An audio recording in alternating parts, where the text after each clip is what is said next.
This is Kent Hance, best storyteller in Texas, and we're honored to have the Lieutenant Governor of the state of Texas, Dan Patrick, a good friend of mine, and a guy that everybody's listening is going to know him, but they're not going to know him. But when you get through today, you're going to really know him. And one of his favorite sayings, and one of mine that I like that he says, I didn't come this far just to come this far. Yeah. And that's great. But the governor, and for people that don't know, the lieutenant governor, you always call him governor. Yes. And Governor Patrick, we appreciate you I've been being called here. worse. Well, I've been in politics. I understand that. I know. I want you to tell us, you were born in Baltimore, about your childhood, about your parents, and take us up through high school. So I grew up in one of these 12-foot wide brick homes that were built at the turn of the last century. 416 South Oldham Street. Has a good ring to it. You're at 606 Southwest 5th Street in Dimmitt, Texas. That's right. And these are the houses that you would see in the movie Rocky. Even though that was Philadelphia, the houses are the same in those two cities. You know, that neighborhood that Rocky's walking, little marble steps, little houses. My dad, very typical of that generation. He dropped out of high school and joined the Marines, fought in the South Pacific. My mom dropped out of high school as a senior and went to work at Martin Marietta Airplane Factory in Baltimore. And when they came out of the war, my dad went to work in a steel mill, and then he went to work as a truck driver and rose up through the ranks as head of the transportation department for the Baltimore Sun paper, in charge of all the delivery, and never finished high school. But he was the best leader I've ever been around. Firm but fair, and my mom was a bookkeeper for the rest of her life, very successful. And you know, a lot of people in your parents and my parents' generation, we're similar in age, Chancellor. They didn't need more than a one-room schoolhouse to be great Americans. They didn't need. It would have been nice. And a lot of people in the GI Bill, great, went to college, but we built a country on the backs of people that survived the Depression and went into World War II and really didn't have as much education as required today to succeed. But it doesn't mean they weren't as smart or smarter than some people are getting out of Yale today. And so I had great parents. And we spent the first 12 years of my life in the inner city of Baltimore. We played, you've heard me tell this story, you know, when we played baseball, I'm not kidding, we played it in the middle of the street, and the manhole covers were home plate and second base, and a 57 Chevy was first, and whatever car was on the left was third base. And when there a car came, we'd have to stop for a minute, let the car go by. And we moved out to the suburbs when I was a teenager, and my little league team, we actually had a grass field, and we had a dugout, and I thought I had gone to heaven. Gone to baseball heaven. Yeah. Tell me a little about high school. Did you play baseball in high school? Did you participate in any other activities? So I was a pretty good athlete, but not a great athlete. So I played a lot of sports, but I broke my leg in the 9th grade, and then I broke my leg playing basketball again in the 10th grade, same leg twice. And so that pretty much put an end to sports. I mean, I've played baseball and basketball, you know, as an adult, and softball and those things. But I mean, that ended high school sports. So I ran for office. And I ran for vice president of the junior class and won. And then I ran for president of the senior class. Now, this is 1968. And Motown was big. And I'm a musician. I've been playing the guitar for 50 years. Still have the same guitar that my parents bought me for $500, which they couldn't afford in 1964. I still have it. And I play, and I had a couple of bands. I had a big 18-piece band. I had a Beatles band. I had, you name it, Motown band. I had 4 black singers. You know, 1968, Martin Luther King, the year of the riots, you know, we still had neighbors in our neighborhood that came to my parents and said, why do you have these black boys down in your house every day? My mother said, because they're my friends of my son, and they're in the band, because we had a basement. So that's where all the band equipment was and the singers. And we had a really good band. Cut one record, didn't go very far. But so I'm running for class president against this very attractive young girl. And I still remember her name, Becky. You remember your opponents, right? Always. Absolutely. And so I said, if you elect me, I will have the Temptations for the senior prom. Now, I had no idea how to get the Temptations for the senior prom or the Four Tops. That's big time. Big time. Temptations. So I get elected. I'm trying to figure this out. And there was a place called the Blue Velvet Nightclub. And I happened to see in the month of May, graduation month, the Temptations were coming to the Blue Velvet. So I called and I reserved the entire club for the second show. And upstairs we had our own band, and all the kids went upstairs, and we came down for the. Of course, we couldn't drink, but they were happy to sell it out. And I knew that the tickets would be a little out of price for some of the kids.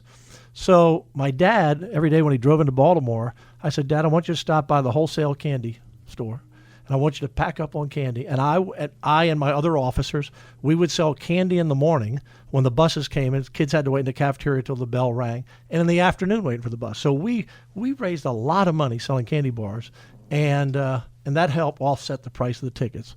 And so I kind of joked when I ran for office in 2006 for the state senate and then for lieutenant governor, I've never lost an election. It started in 1968. I didn't run again until I was 55 years old later for the Texas Senate. So that was high school. But it was you fun. had an interest in politics. What spurred that interest in politics? So what I wanted to do was be a television sportscaster. And there is another Dan Patrick. Right. Dan's 10 years younger than I am.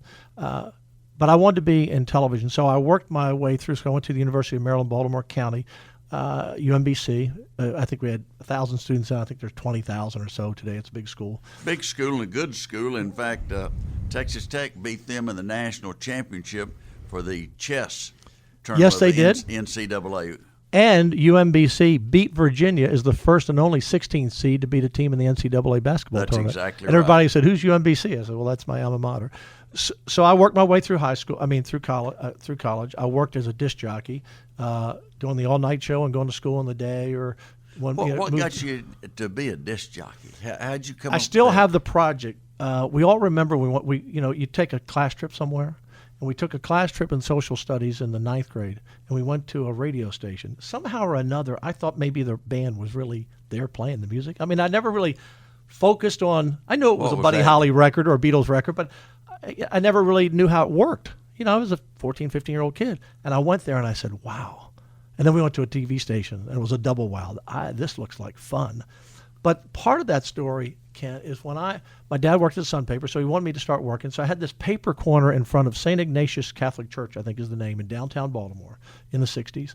And I'd get dropped off at 5 in the morning or 5:30. It used to be cold. And I would work every Mass till noon. And in those days, downtown churches had big congregations and big attendance. So there was a 6, 7, 8, 9, 10. And I had the Philadelphia Inquirer and the New York Times and the Washington Post and the Baltimore Sun and whatever else, and I had these big stack of papers. And when it was cold, I'd go in the vestibule and get a little warm. My grandfather would come up sometimes in the car and run the heater, and he'd sit there and read all the papers, and he'd bring me some hot chocolate. But when Kennedy was assassinated, of course the church was packed, particularly of Catholics, but all Americans. And while they were in church, Lee Harvey Oswald was killed. So it happened, and I guess somebody told me, I don't know how I heard it, but all those people who were in this big church didn't know. So when they came out, I told them the news. Wow. And so that was my first, before that or about that time in high school, and I thought that was interesting. Had an impact on you, telling people news that was shocking news that they had not heard. Yeah. And they didn't expect to hear. Yeah. After having the shocking news on Friday. Yeah. And so anyway, I decided when I had that 9th grade project, I saw that little folder somewhere in the attic. I wanted to be a disc jockey or in television. And so I worked my way through school as a country western disc jockey. It was so much fun. I got to do the shows with all the country greats. I mean, you name them, I did a show. They came through the town. They came through town. And I did that for a couple of years at 2 different radio stations. So you were in college at the time. I was in college at the time. And you were working country and western music? Country western music, right. Before country was cool. But it was, it was, I got to do shows. Who are some of the people you met? Do you remember? Ernest Tubb. Ernest Tubb. But Wanda Jackson. Wanda. She'd sing Let's Have a Party. Hank Williams Jr. I had the task. He played at the Baltimore Civic Center somewhere, that would have been the late 60s, early 70s. He was still young. And they had a curfew at midnight. The show, it was the Kitty Wells show. Kitty Wells and all of her big show, and then Hank Williams Jr. was, and that's when he was still wearing wagon wheels on his jacket, before he became the Hank everybody knows. And midnight, the police said, "Got to shut this thing down." you got to go out there, and I had to walk out on the stage until Hank Williams Jr. got to shut it down. I was a 20-some-year-old kid, but they were Freddie Hart. I mean, all these. Freddie Hart sang "The Keys in the Mailbox." Yeah. Come on in. There you go. I won't even ask you where you've been. Yeah, he Freddie missed Hart. her a lot. Yeah. He had another. Was it Easy Lovin'? Did he do Easy Lovin'? Easy Lovin'. Easy Lovin', maybe Freddie Hart or Charlie Rich. And B.J. Thomas, he was doing Raindrops Keep Falling on My Head then, and he wasn't really a country guy. But I got a chance to work with all of them, and it was fun. It was really a lot of fun. And they were interesting people. Any of them stand out as Bill being Anderson. Whispering Bill. Still. When it broke my heart. Still. Yeah, Guy could never sing a lick, but he could whisper. Yeah. He was good at that. No, they were all interesting. They were all interesting. All of them pretty friendly to you? Oh, they were all very friendly. Ray Price, I love Ray Price with the Cherokee Cowboys. I mean, I grew up on country City music. Lights. City Lights. And so it was all a good time. But so then I tried to get a TV job. And so I auditioned at the local ABC station. And my voice was pretty high. I don't have a real deep voice now, but it was higher then. And I probably looked like I was 15 instead of 22 or whatever. And so I couldn't really get it on air. So I applied for a booth announcer's job. And so they had me, I'll never forget it, they had me read the copy. It's 11 o'clock, because in the East, the news is at 11. It's 11 o'clock. Do you know where your children are? I must have read that thing. It's 11 o'clock. Do you know where your children are? It's 11 o'clock. Do you know where your children are? It's 11 o'clock. Do you know where your children are? I didn't get the job. But so I went into sales, and but you went in sales at the TV station or I was selling radio time at the radio station at the district. Okay. That's where I learned to sell.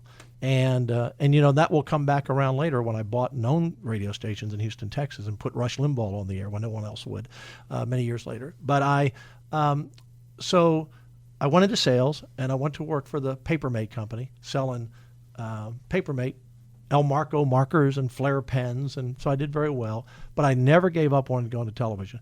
So then I moved over to a company called Herf Jones, because if you're going to sell, I wanted a commission job. I didn't want to, when I got out of college in '72, my salary was $8,800 a year, and there was a guy making $10,000 a year, and I thought, man, if I could make $10,000 a year, I'm rich. But I had a company car and those things, so I went on a full commission job selling for Herf Jones. There's Jostin Balfour and Herf Jones, 3-ring companies, pretty much have America, college and high school rings. And so I was down, my territory was Georgia, Florida, Alabama, and Tennessee. Now, this was times. after you were out of college. Out of college. Interesting times. Very interesting times. And you were selling rings. Selling school rings and caps and gowns. Yep. In the South. And pretty interesting time. And I just got married. We wanted to kind of go back east. So the company, my wife was from Baltimore as well, Washington, D.C. area. So we got a job. They moved me back to Scranton because we printed the yearbooks there. So I had Pennsylvania, D.C., Delaware, Maryland as my territory, and there was a little TV station at the airport in Wilkes-Barre, Scranton, and I drive by that thing, and I was 27. It was kind of like moving on in my career, and one day I stopped by, true story, and I walked in this little TV station, WNEP, and I said, I'm just wondering if there are any part-time jobs on the weekend. I'd like to get into television. And the station was so small, the general manager's office was off the little hallway there. And I heard a voice say, "Who's out there?" And the receptionist, whoever it was, said, "Well, there's someone here looking." Send him in. So I go in there, and his name is Eldon Hale. And so Eldon... H-A-L-E? H-A-L-E. So Eldon says, so what experience do you have? I said, well, I was a disc jockey in Baltimore. He said, I used to be a disc jockey in Baltimore. He said, different time. And he said, I just fired a guy this morning. So we had a budget cut back. We used to have a weekend guy. You did weather and sports on the weekend, and you were a 3-day-a-week reporter. So we're just looking for a part-time guy to do sports and weather on the weekends. Are you interested? I said, yes, sir. And so he said, well, go back there. And they set up an audition right on the spot. I went back there, and he said, I'll get back to you. And a few days later, I got a call. He said, we're going to hire you. That was in June of, I think, 77. I get the years mixed up sometimes. And I did weather and sports on the weekends. On TV? On TV. And did they have an affiliation? ABC. And we were the number one station in the market. We had a 50 share. A lot of these smaller What town? Wilkes-Barre, Scranton, 41st market. So not a bad market. And, of course, I'd cover the Yankees and the Phillies because that was our teams we cover. And I did the weather outside. And in Scranton, you can get some pretty bad weather in the winter. One time I told this guy, it had a little roof over our head outside, and I said, I want you to climb up on top of the roof.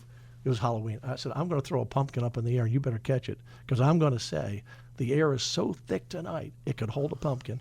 And I threw a pumpkin up in the air, and he caught it, and that was good. So we had a lot of fun, and we did a lot of crazy things. And so they liked what I was doing, so they gave me the full-time job. And so I switched from sports and weather to just sports. And again, before the other Dan Patrick, he hadn't come along yet. And I was there only 6 months. And you can languish in a small market your whole career. And a guy was skiing in the Poconos, which is where Wilkes-Barre Scranton is, and he saw my show, and he contacted me. He said, "We have an opening in Washington, D.C. We'd like for you to come down." So I came down. He happened to be up there on vacation skiing. or something. He was skiing, and he was looking for a guy. They were getting rid of their guy. And so they were looking for a new weather guy and a new sports guy. And turned out that they hired this weather guy. I don't know whatever happened to Al Roker, but Al Roker was in Syracuse, and I was in Scranton. We started the same day at Channel 5, Washington, D.C. Big station. They have an hour news at 10 o'clock. And in Washington, D.C., a lot of people go to bed early because of the traffic. And so, and I got to meet my boyhood idol, Steve Allen, Steve Areno, Schmock. Anybody old enough remembers all Don Knotts started out on the Steve. But you and Al Roker started same day at Channel 5 Yeah. in Washington, D.C. Yeah. Is that a Fox affiliate now? I believe it is. It might be. It was independent then, and but I got to do the afternoon shows. That's how I met Steve Allen and all these people. So that was fun. And then we'd been there about a week, and they go on strike. I'd never been in a union except you had to join a union there. So they go on strike, and they assign Al and I, the new kids on the block, to go part of the negotiating team. How and why I don't know. I guess nobody else wanted to do it. And I'll never forget this. They came up with a deal. And part of the deal was we're going to pay reporters $19,500 a year, and I forget what the anchor salary was. And Al was sitting one seat down from me, and he leaned back in the chair, and he said, "It's great. I'm getting a raise."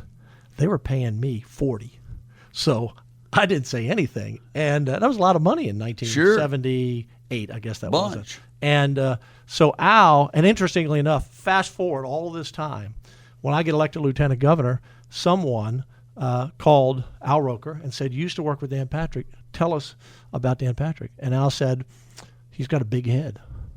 And they said, "What do you mean? Hard to work with?" He said, "No, he's got a big head." He said, "In television, you have a big head." That's the story of Vanna White, that she got hired by Merv Griffin because she has a big head. People on television, for whatever reason. And so I haven't seen Al or talked to him for years, but that's typical Al. I knew he was going to be very successful because he was so talented and so good, and so I was not surprised. And then Eldon Hale, I told you, the first guy that hired me. Right. I'm campaigning for lieutenant governor in 2013 or 14, whatever it was. And I look out, there's Eldon Hale sitting in the audience. He had moved somewhere north of Fort Worth, probably still living up there. And you talk about, he started it all. I'd have never been in television had he not given me that chance, and there he was. So how long were you at Channel 5 in Washington, D.C.? So I was in Washington, D.C. for about a year, and Washington's a different market. Every story you were there. Every story, there are no local stories. Like when the farmers blocked all the streets coming into Washington, instead of it being a local story, like the farmers would block the streets, that was a federal story. And I covered the Redskins, which was great, and got to meet Jack Pardee, the Aggie, one of the Junction boys, who was instrumental in my life because, I gave a speech you heard recently of all the people who mentor you and guide you. So I'd been in Washington about a year, and I get an offer to go to Houston. But you met Jack Pardee when he was a coach for the Redskins, Washington Redskins. And that he was originally from Cristobal, Texas. Was he? And played 6-man football. Yes. And they said he wasn't real good until his junior and senior year. And Bear Bryant said he just didn't get. It took him a while to get used to all that traffic. With 22 guys out there instead of 12. Yeah, he was great. And turns out. Going back to that church that I used to sell papers in front of for a couple of years, 12, 13, 14, 15-year-old, all the NFL teams in those days, all the players wore a blue sport coat, gray slacks with the team emblem on it. And there wasn't much personality allowed in the NFL in those days. And I realized I'd met Jack Pardee at the church. At some point, he'd come to church with some of the players because I used to meet them all when they were in town to play the Baltimore Colts. So I get this offer to go to Houston. I had only been to Texas one time, and that was the first time I came to Texas was to cover the Washington Bullets playing the San Antonio Spurs earlier that year. How did they spot you? How the Texas people spot you in Washington, D.C.? I sent out some audition tapes. You're always looking for your next job when you're in television because you never know when you're going to get fired. So you always have audition tapes, and people see you. And Washington was a big market, so people come back. So I'm not really sure how they found me. I don't remember. They found me. And so I go to Jack. And so I'd been to Texas one time, went to the Alamo, another great story here, circle back. I went in there and saved the cenotaph and helped redesign the Alamo now. First thing I did was go to the Alamo, but we played George Gervin and the Iceman and the Spurs, and this would have been 79 and the playoffs. And so I get the offer in October. And I go to Jack Pardee. I said, Jack, I've gotten an offer to go to Houston to be a sportscaster. Because he was such a nice man. And I said, what do you think? He said, if I could ever get back to Texas, that would be heaven. He said, there's nothing greater than the Texas A&M-Texas rivalry. Because, on the East Coast, you go up, college football is just not the same up there. And he said, I'd take the job if I were you. So another mentor. And what happens? Jack ends up coming to Houston Oiler coach, University of Houston coach. And I work with him again. All these people come back around in your life. It's just amazing sometimes. You've had a lot of careers that you cross paths with them again. Yes. And in different positions. Drayton McLean. I bought this little radio station. So I worked in TV for 5 years in Houston, and then I decided when my kids were old enough to go to school that I wouldn't see them much. Because when you're a television anchor, you go in the afternoon, you come home after the 10 o'clock news. Well, as a sports guy, if the Rockets are practicing or the Astros, I'm going in earlier than even the news anchors to cover practice. So you see your kids in the morning for breakfast. And I know because I talked to one of my senior anchors who I worked with who told me that was his biggest regret in the business. So I said, I don't want to grow up only seeing my kids for breakfast. And I love what I'm doing, but I just don't want to do that. And I had gotten to the point also, I was, this would have been in the mid-'80s, I don't want to give ball scores the rest of my life. I don't know what I want to do, but I want to do something a little bit more important. I had fun. I mean, it's kind of legendary in Houston. I painted the whole news set blue one weekend. I painted myself blue on the air. I did when the baseball went on strike. I brought a coffin out on the set and threw all the uniforms and bats and balls in the coffin. I mean, we had a lot of... Had to bury it. We had to bury it. We're done with it. So we had a lot of fun. But so I went into the restaurant business. And this was in Houston. In Houston, which was a mistake. But you were still sports announcer. No, I left. I left to go into business. But when you were sports announcer, what station? That was Channel 11, KHOU. And ownership had changed. I still had a contract. And one day I went CBS. And I said to him, and we were the number one show on Fridays because we had Dallas as a lead-in, so a big audience. And I said to the general manager, I'm under contract, but this new management they don't want all this fun stuff. They just want me to give the score. I said, that's not for me. He said, well, okay. We'll terminate your contract. I learned right there, be careful what you say, because they terminated my contract, so I was out of work. I could have had another year of money you told in. My dad used to say, don't tell everything you know. I was right. And so that way you told him a little more than I said I can't not be me. I mean, I got to be me. And so I went into the restaurant business, and we were doing fine, sports bars in the early days. And then the world crashed in '86 in Texas. Everyone went broke, including me. And I really wasn't sure what I was going to do. And this little radio station, a guy came in who used to be a stringer in the locker. A stringer is a guy who doesn't work for a radio or TV station part-time. He goes and gets some interviews and sells them. And he came in and said, hey, there's a little radio station in Tomball, Texas, where I would be a senator one day. I'd only been up there once or twice. And that's North Houston. North Houston. North of the 1960 area, right. Wasn't it? Yeah. A long drive up there to cover a high school football game on Friday nights. I made their trip a few times. Yeah. And so anyway, I put together some investors. That's a whole podcast how we did that, and bought the station. Tiny station. How many investors? There were 3 or 4, but I had to buy out 10 or 12. This is one of your stories, Ken. So a podiatrist in Tomball, Texas, had put the station on the air and got his patients to put the money up. Station was going broke. You can't make any money in Tomball. You had to move it to Houston. They were suing him. He was suing them. And so, excuse me. So I said, look. That may be my water. Is that your water? And this may be your tea. Did you have tea? Yeah, I did. Did you drink out of that water? Yeah. Yes, I did. Okay, well, I don't have any. Did you drink out of that tea? I did not. So that's a true story. Remember, he's a podiatrist. So I said, look. So one of the. He had started the station. He started the station. So and they'd all seen me on television for years. So somebody contacted me and said, can you help us? I said, well, I'll try to help you. And I said, look, if I can get him out of the deal and get you, because you're going to lose everything, and the station's going to go dark, they're going to take the license. The sheriff was knocking on the door, repoing the equipment. I said, he hadn't paid anybody salaries. And I said, let me see if I can help. So I go to see him. I knock on the door, and this scruffy little Peanuts character kid says, my dad's in the back. I go out there. Remember, he's a podiatrist. He's about 300 pounds, and he's sitting in his pool, which is in the shape of a foot. And he's sitting in the big toe. I'm not making that up. I'm not making that up. Podiatrist sitting in the big toe, and you're going to do business with him. And I sat down on the side of the pool, and I cut a deal with him. We bought the station. We didn't know what we were going to do with it. And but was he eager to sell or no? But he had no choice. I mean, so we made the deal, and I borrowed a little bit of money, and I thought I'd do business talk, sports talk. I was doing sports in the morning, sports talk, because that's what I could do. I knew all the players to get them on. And one day I get a call about 6 months after we buy it from a guy named Lee Vandenhandel. Lee Vandenhandel was the person who was producing the Rush Limbaugh show. And in 1988, no one would put Rush Limbaugh on the air. He was considered a radical. Nobody put, you didn't talk about God. You didn't talk about politics and radio in the 1980s. It was ask your doctor, ask your lawyer, what'd you do on your summer vacation? What's your favorite recipe? That's about as controversial as radio got. And the way radio works is, why would they put on a syndicated show and give up commercials to him when they got a local guy who's paying him to be on the air? Right. So no one would put him on.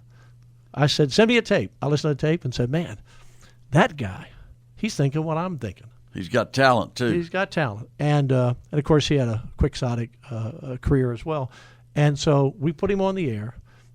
There were 40 stations roughly in Houston in the ratings. We had more cows in North and West Harris County listening to our station before Rush than we had people, and horses, because Harris County's a pretty big county, a lot of rural areas, right. Not as much today. In 3 months, we were the number one station between 11 and 2. Went from 40 to number one because Rush Limbaugh. I didn't have 10 cents to market it. And you had him from 11 till 2. 11 to 2. And it is live. Live.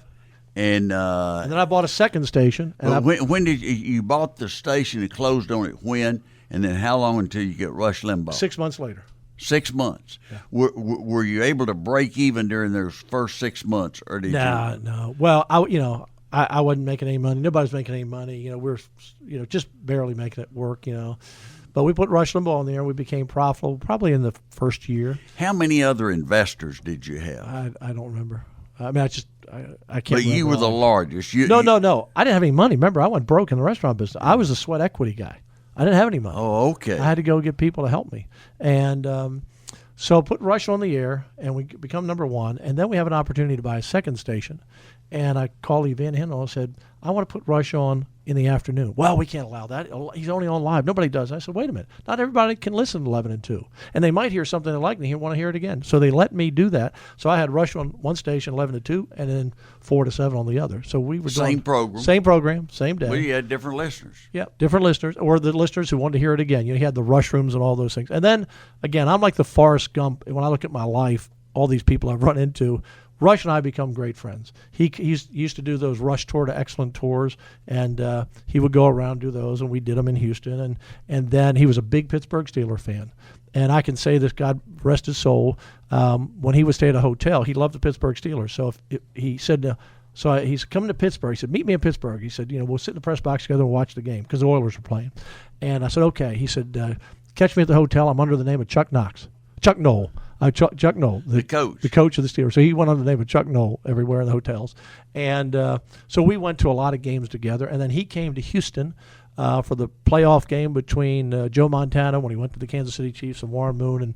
And that's a whole other great story where we're going to have a private dinner in this restaurant. And it turned out we took the whole restaurant over, and it was just wild. It was just crazy. And he was Rush Limbaugh changed my life. Now, God and Jesus Christ changed my life. But in terms of people on this planet walking around, Rush Limbaugh, besides all these other people, because he had a huge impact. Had a huge impact because our station became, very popular. And then I built around. I switched from sports to political talk because I was more interested in that. So I followed Rush. So I had a good lead into my show for years, and so I became more popular. And so I spent, before I ran for office, almost 20 years, on the air. That's how I got into learning about the Blocker Bill and property tax and why things weren't moving in the Capitol. And I took busloads of listeners up to testify on different bills. And so that all happened more in 2002, 3, 4, 5. But Rush was a great guy. One station tried to steal him. He's fun to be around. Fun to be around and loyal. So one day another station wanted to hire him away from us. And all those contracts were 90-day contracts. If you didn't like a show, you could get rid of it. If they didn't like you, they could drop you with 90-day notice. And so Mr. Van de Handel called me one day and said, Dan, I know you've been with us since the beginning, but we got this other station, bigger station, better signal, and we're gonna have to move Rush. So I called Rush over the weekend. I said, Rush, you can't do this to me. I said, I was your first guy to ever put you on a big top 10 market, and I've invested a lot in this. You can't leave. Well, they say I have this. I said, Rush, this is who you are. You got to stick with people like me. And so that Monday, Lee Van Handel called up. He said, Dan, you may think you won this battle, but you're going to lose the war. But Rush is staying with you. That's who Rush Limbaugh was. And they did that TV show, and we chartered jets and took people up there.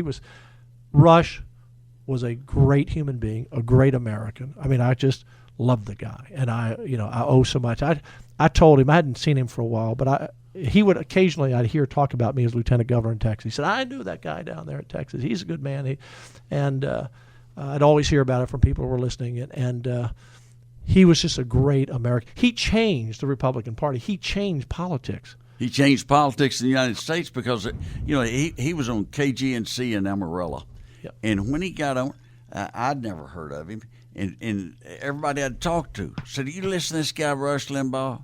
They thought he was informative, and he was funny, and he had a good sense of humor. He called people out on bad votes and stuff like that, but he wasn't vicious about it. He'd make fun of it or something. No, he was so smart.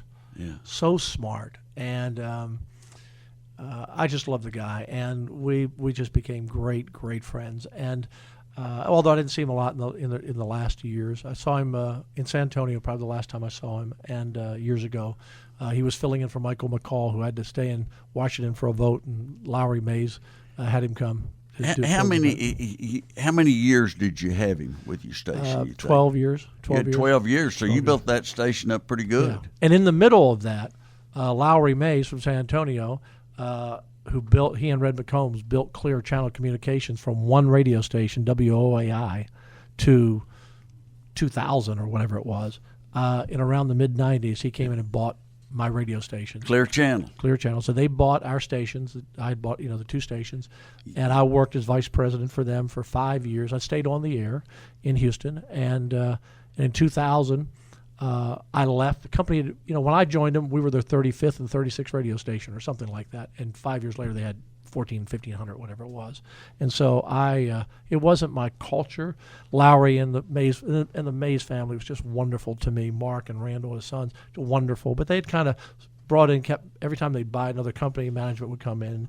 And so I didn't like the new folks. I liked Lowry and Randall and Mark. So I resigned in 2000. I was 50 at the time, and I didn't know what I was going to do. And I get a call from, here we go, next chapter of Forrest Gump, Dan Patrick, from Joel Osteen.